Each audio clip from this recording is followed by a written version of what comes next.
Duydunuz mu? Azap gelmiş. Azat gelmiş. Azat gelmiş kardeş. Kim demiş? Azap gelmiş Azap. Arafat'ın dayısı olaymış.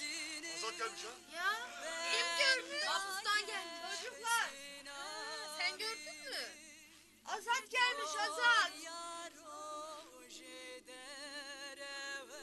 Bedo'yu öldürdük dediler mi Azat'ım? Arafat'ı öksüz bıraktık dediler mi? Hele bak yiğitlere nasıl sıyran. Hani çürüdünüz, hani oynadınız, neredesiniz? Bedo! Sakin. Bedo! Neredesin Azat'ım geliyor. Azat'ımı karşılamayacağım. Azat'ım bak bu yiğitler nasıl susuylar.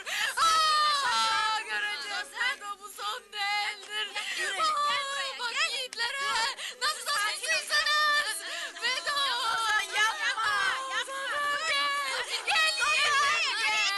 Bedo vurulmuştur Azat'ım. Gitmiştir. Hele bak yiğitlere Azat'ım. Kurban olam Bedo ölmüştür.